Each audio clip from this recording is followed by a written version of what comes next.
am fantasy and paranormal romance author Leslye Penelope, and welcome to My Imaginary Friends, a look behind the scenes of an author mapping the worlds in my head and making them a reality. Hello, friends. Today is Friday, April 18th, 2025, and this is episode 250 of My Imaginary Friends. I'm Leslye, and today's best thing is that it is my birthday. It's my birthday, and I'm going live with episode 250, my milestone episode, which I have been wanting to do for a long time, but haven't sat down to actually plan it or do it in any way. So there you go. Here we are. As a reminder, you can sign up for the Footnotes newsletter, and that includes show notes for the episodes, inspiration, strategies, and ideas to help you grow as a writer and as a creative. That is at myimaginary.friends.net/footnotes. You can choose to become an imaginary best friend for a few dollars a month and get access to the premium posts, long-form craft essays, discounts on my courses. We're also doing a book club that I'm very excited about. We're doing a craft book club that I've had an idea that I've had for a long time. And so, yeah, that's super exciting. The book that we are doing, actually, I've got it right here. It is John Truby's The Anatomy of Story, which will be our second book in the book club. Yeah. All right. I am going to, let's see. I'm not sure that this actually... Oh, no, we're good. I was checking to make sure we were still live, which is, I'm doing a slightly different process. Okay, so myimaginary.friends.net/footnotes. I've been writing a lot, and I have some announcements. So this, as I mentioned in my last episode, way back when, 2025 is my 10-year publishing anniversary. And so today I want to talk about 10 lessons that I've learned from 10 years in publishing. But first, I have a few announcements. Okay, so I have been planning this thing. When I was doing my 2025 goals, I wanted to do something cool. I knew it was my 10-year anniversary. I thought about, brainstormed all kinds of different ideas I could use to sort of do something special. Then, of course, real life, all the books, all the writing, all the other work come in, and I'm like, what can I actually do? If you're on my reader newsletter that went out yesterday as I'm recording this, I talked about it. I mentioned it. And what I decided to do is a special edition of The Bliss Wars, which is Savage City, Beastly Kingdom, Brutal Fortress. It is my Bliss Wars trilogy. And I thought about doing a Kickstarter. Interestingly enough, sorry to be going around in circles, I did this live coaching with Becca Syme, who is an amazing author coach. I've talked about her many times on the podcast. She does the strengths coaching. And so we talked, and she looked at all of my strengths, and we talked about ideas and marketing. And she was like, yeah, a Kickstarter, only do a Kickstarter if you can hire someone to help you. And I took that to heart. I kind of sensed that already. I knew that doing a Kickstarter would be completely overwhelming for me. And if I ever do one, I will have to find somebody that I trust to help me and to kind of not offload it, but help me manage it and do all the things that you have to do to make a Kickstarter successful. My friend Inez Johnson has done so far 2 or 3, and they're amazing, but she's posting every day, and she has just an unbelievable amount of energy and that I don't have. I don't know where she gets it from. I think she stole it from me at some point in the past. So anyway, I wanted to do a special edition. I've seen special editions, they've been popular for years. And I'm like, well, can I do something like that? It would be cool. It would be fun. It would be a way to celebrate this trilogy that I wrote and also to celebrate 10 years of publishing. So I'm doing a non-Kickstarter, but I want to make sure that there are people who want this thing before I order copies, because it's a big book. It's hardcover. I will throw up, let's see, an image, if I can do this. If you were watching live, okay. I don't know why I can't do it. Oh, here it goes. So if you were watching on the video feed, this is the hardcover special edition omnibus of the Bliss Wars, brand new cover. There is foil on the cover. There are printed edges. Inside, there's artwork. There's the original artwork from the original books, which I still love, but we are doing this as a hardcover. So if you are interested in such things as the special edition hardcover, head on over to my shop, which is shop.lpenelope.com, and you can order it. I need at least 25 people to pre-order it. It will function much like a Kickstarter in the way that you don't have to pay anything before we reach the 25. So last time I checked, we were at like 7. And yeah, if we get to 25, I will order them and we will have it. So if you are interested in such things, shop.lpenelope.com, and it's right there on the homepage. You can pledge today, and hopefully if we do this, I will be shipping in June. So that is announcement the first. Announcement the second is I have a novella up for pre-order. So I'm part of this shared world. It's called the Lunaterra Chronicles. I'm very excited about it. I wrote a novella in this world. It is a romantasy. It is enemies to lovers. It is water mages and ember fae, opposites attracting, water and fire coming together to fall in love. So that book comes out June 12th, and it's called The Obsidian Curse. And that is available for pre-order now. It's going to be in KU, Kindle Unlimited, so you can read it then. If you are not a KU person, if you are not an Amazon person, it is available for pre-order right now on my store. Same link, shop.lpenelope.com. And there will also be hardcover. There will be paperbacks, multiple formats. I'm thinking about maybe doing an audiobook, but no promises yet. It's short enough so that if I'm going to go through the audiobook process, this could be a good thing to do. So as it gets closer, I will think more about the audiobook of it all. And my other announcement and the other part of this week's best thing, which is like a 4-part week thing, is that moments before going live to record this, I sent my manuscript to my editor. This is the manuscript for December 32nd, which is the book I have coming out next year from Orbit, my publisher, and I've been working on for over a year as we speak. I think I started last January 2024, I want to say, like plotting, researching, getting my proposal together. Did the proposal last year, sold the book at the end of last year, had to write the rest of the book, rewrote everything. And yeah, I'm really happy with this manuscript. I'm really excited about this book. I know it needs work, it needs edits, but I'm so excited. I'm so happy. I just reread it last week. Actually, this week. I started the reread, I think Monday through Wednesday, I was rereading, something like that. And so it's fresh in my mind. I had taken a few weeks off. I had gotten feedback from my agent, gone back through it. Now it's sent, it's off, it's out of my hands. I get to rest on my birthday, which is wonderful. And I'm really looking forward to not writing for a week or maybe more, a few weeks.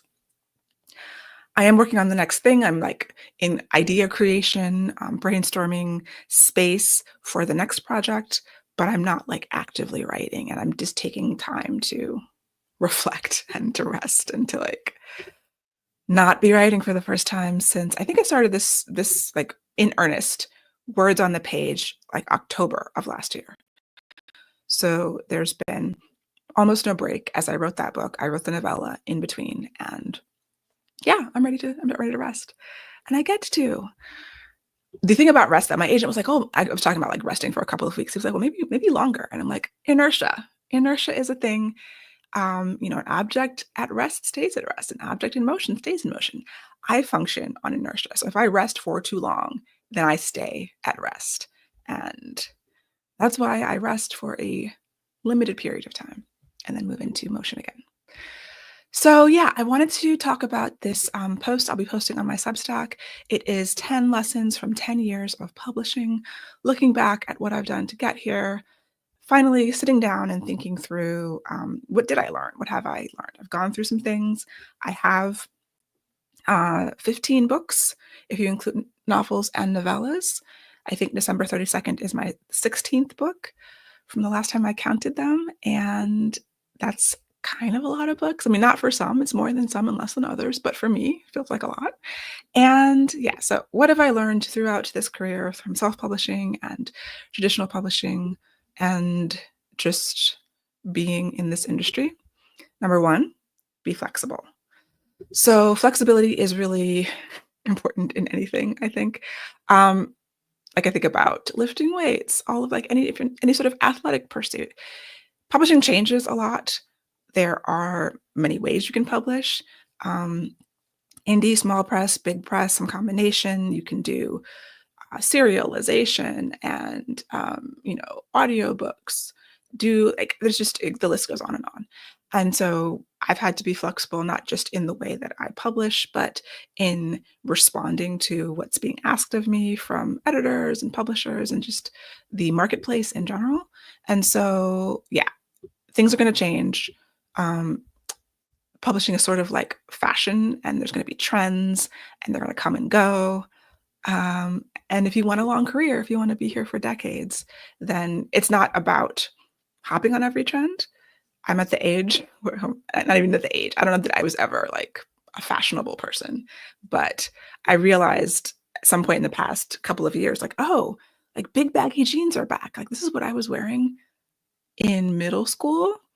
I remember in the 6th grade, I begged my parents for some Mérité François Gerbeau jeans because that was like all the rage. And they were these big baggy jeans. And then again in college, big baggy jeans. And now I'm sure there was other times in between, but anyway, y'all remember. Or maybe you don't, but publishing has trends too. Vampires are out now, they're in. This is out, it's in. Supposedly, there's always people who, I'm sure there were always people wearing big baggy jeans when it was not in style. There are always people reading vampires and witches and fae, and we're having a moment with romantasy. In a few years, let's see if it's still a moment. I was writing romantasy 10 years ago when it was not having a moment, and now it is. And maybe in 10 years, we'll see what's happening. My second lesson from 10 years of publishing is don't be a jerk. That publishing is people, and there are these people and it's relationships, just like everything else, I think. So, people are, if you are an aspiring writer or a new writer, agents and editors seem like these, kind of big scary beasts, but they're just people and they've got rent and mortgages and acne and all the other issues. And so like, just don't be a jerk and try to meet people. Like the other part of this is like, don't be afraid to meet people and go places and talk to people. Don't be afraid to ask for help when you need it from your peers. And creating relationships, forming, knowing people has helped me a lot. And I am a violent introvert. Like I am a person who, uh, I've told the story, like when I was probably in middle school or like even 9th grade, was too shy to even return the video at Blockbuster. Like I would go and I'd be afraid that I wouldn't know where to put it. And then I'd have to ask someone who worked there. Like I had to talk to a human being I did not know and have some sort of interaction with them. And that was paralyzing to me. And then fast forward to being an adult, obviously you have to move away from that if you want to be functional. But also, when I started writing and I knew I was going to want to go to book signings and events and meet readers, like, and that was still a terrifying thing, I pushed myself to do public speaking. I joined Maryland Romance Writers. I got onto panels at events and started doing public speaking, teaching workshops eventually. And now to the point where, when the first time I was asked to give a keynote speech at an event, my mom was like, Leslye, like you're giving a keynote? This is my daughter? Like, what's happening? Because she obviously remembers me when I couldn't speak to people I didn't know.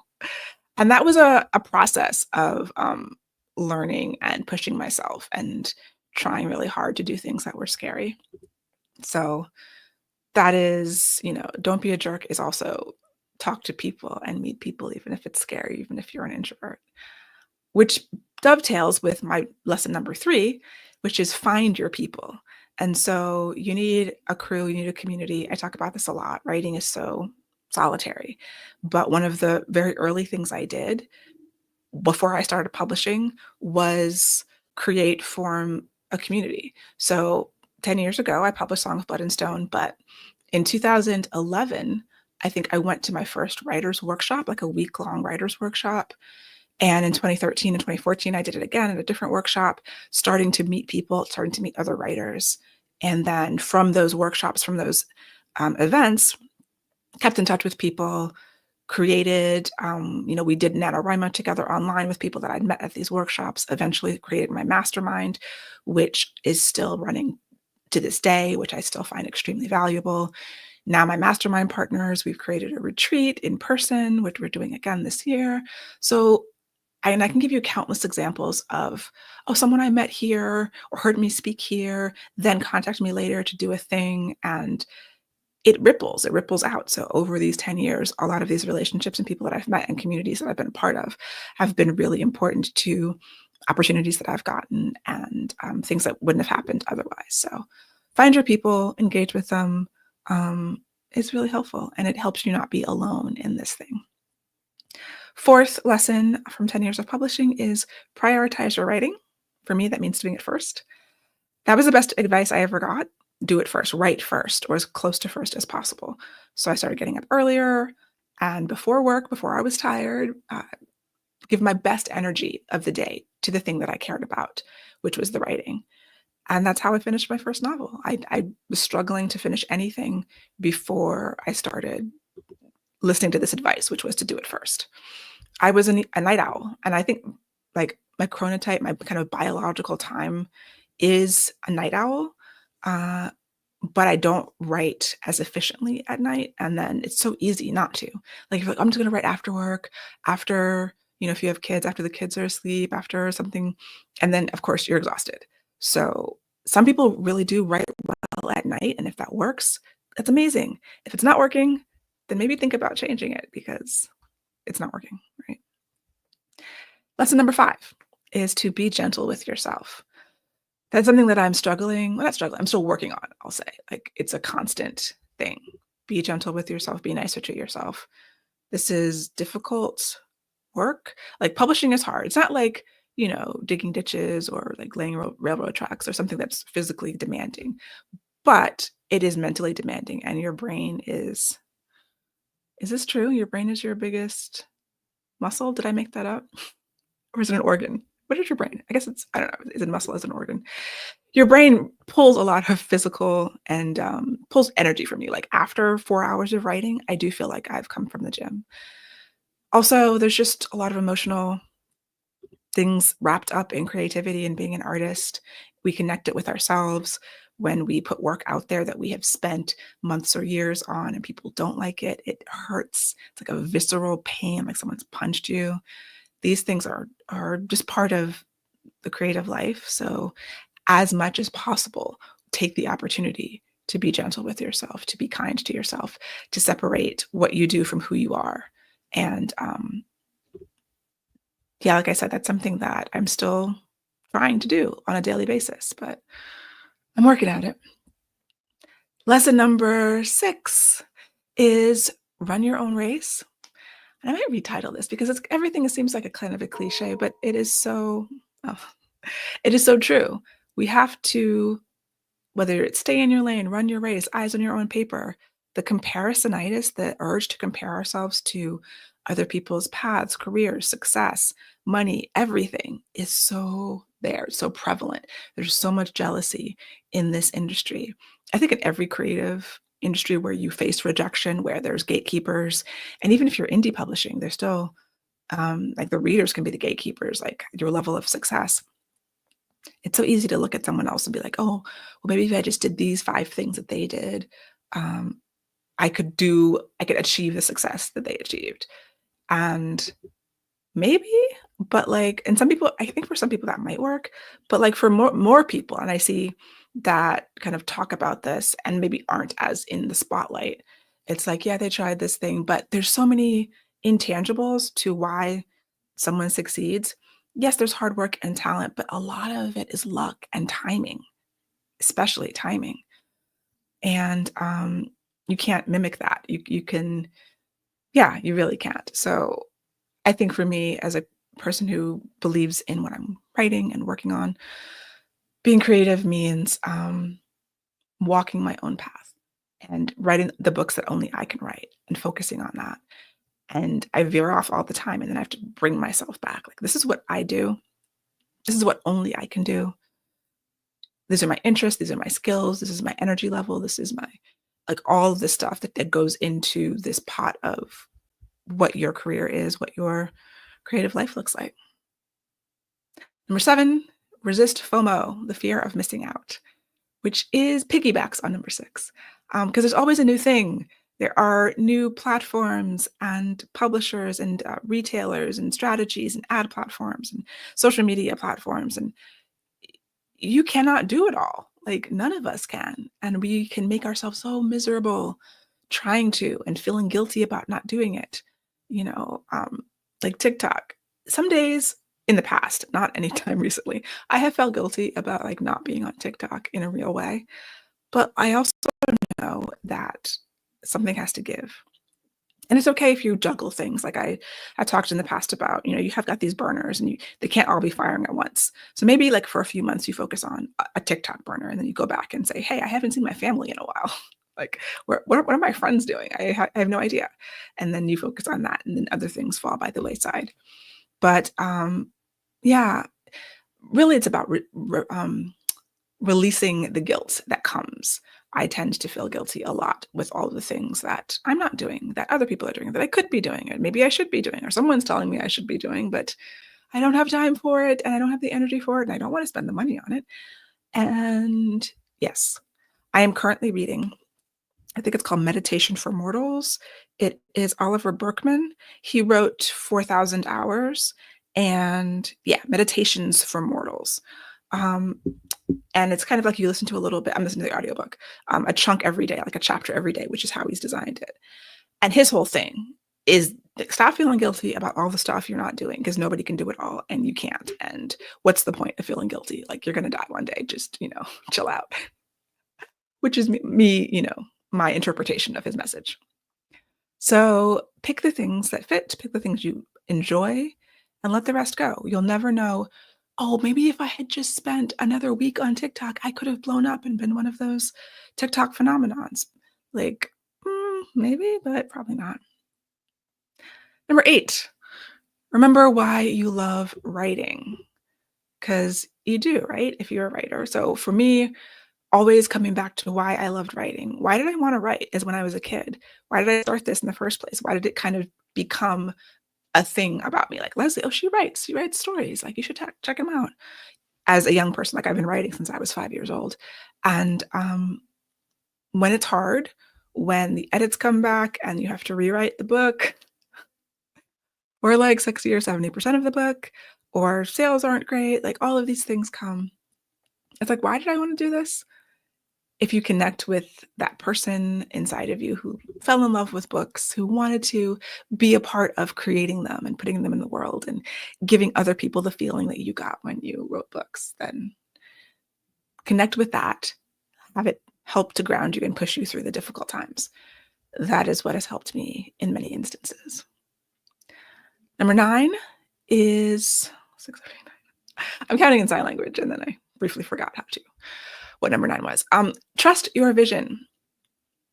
So there's this, Ira Glass had that, I think it was a video or a speech he gave that is all over the place many years ago about how when you're first starting out in a creative pursuit, your ability to create is very far away from your taste. Like, what's good. You've been reading your whole life. What you wrote does not match the level of this thing that you know is good. And there's this gap. And so you spend your life trying to close the gap. Trusting your vision is kind of like closing the gap. It's like, you know what you're trying to do, what you've created. There will be people coming at you, whether they are editors or readers, reviews, agents with projections, who are going to have opinions about this thing that you've created. And learning to take those opinions, take the feedback, take editorial guidance, and make your work better. And also not take things that are going to make it worse, and knowing the difference, which is a huge undertaking, and it's hard, and it takes a lot of self-trust, having good taste, and knowing your gap, the gap between your ability and your taste, and then doing what you can right now at the level that you're at to make the best work possible, and then trusting that you've done that and putting it out there, knowing, yes, you could always do another pass on a book. But is that, you could do it infinitely. There's a point at which you just have to ship, right? So trusting your vision is like developing the trust in yourself and in what you're doing so that you can take feedback in the way that it is meant, so that you can take feedback that is useful and make it useful for yourself and not go off the rails with it. I was talking with someone recently. Oh yeah, someone who had come to our retreat last year and working on a book and had gotten lots of feedback and lots of different kinds of feedback and was just confused about how to, like, is this better? I've rewritten it 10 times. I don't know. Like sometimes you just lose perspective. And that is so real and so relatable. And there's no like easy way to do this, but like over time, you do trust yourself more. Over time, writing, getting positive feedback, maybe getting negative feedback, figuring out, okay, what do I do with this? How do I take this in and come back to what was I trying to do with the story? How do I make it better? Is the gap between my taste and my ability actually closing?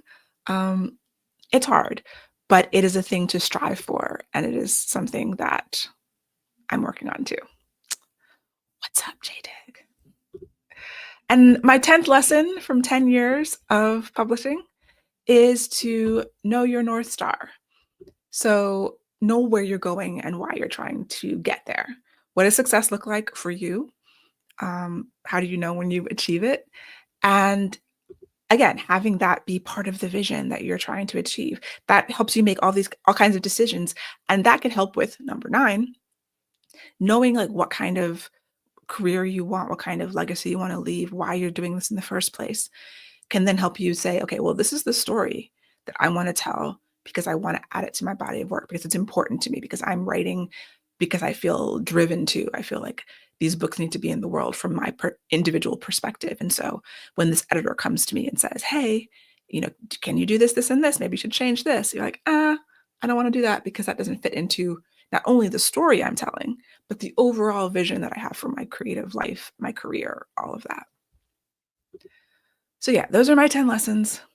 That's what I've been thinking about. That's what I've learned. And, maybe in 10 years, hopefully I will still be publishing in 10 more years, and I will have learned all new things, or I will have refined these things and will be able to share them.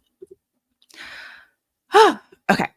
That is it for me. Again, I am doing this very beautiful hardcover omnibus special edition of the Bliss Wars. If you would like to acquire one, shop.lpenelope.com. If we get to 25, I will actually order them and they will be a reality. Lunaterra Chronicles is also up for pre-order. The Obsidian Curse releases June 12th. If you're not on the various newsletters that I occasionally update, I'm getting better at it because I'm not on deadline anymore, because I have turned in my manuscript. Hopefully I will be like doing things. Today is actually my birthday, unless you are tomorrow, where you're still. Yes, thank you, JDig. Yes, and if you are international, please email me for shipping costs if you want to get on any of these things, because my Shopify store is US only, but I will ship internationally. And yes, that is it for me for this week, for this episode, for this 250 episode spectacular. I make no promises about when episode 251 will be, but I would love to do something more regular. I do have stuff to say. I'm like, I wish I could talk about this on my podcast, but I am not. I didn't actually sit down and do it, which is a me thing, and being overwhelmed in general thing, and working on 2 books thing. So maybe now that I am not working on 2 books, I am in my rest era of 2025. And my planning the next book era, which I'm super excited about and I'm doing research for. But the newsletters hopefully will be more regular, and maybe the podcast will. And if you want to do the Craft Book Club and talk about John Truby's The Anatomy of Story, which I'm doing on the Substack. That starts next week. I think I'm doing the first post on Tuesday. And we'll be doing a live book club Zoom at some point. I think it's in June. All right, y'all. I got to go get ready for birthday stuff. Hope that you're having a wonderful week, and I will talk to you the next time. Bye, y'all.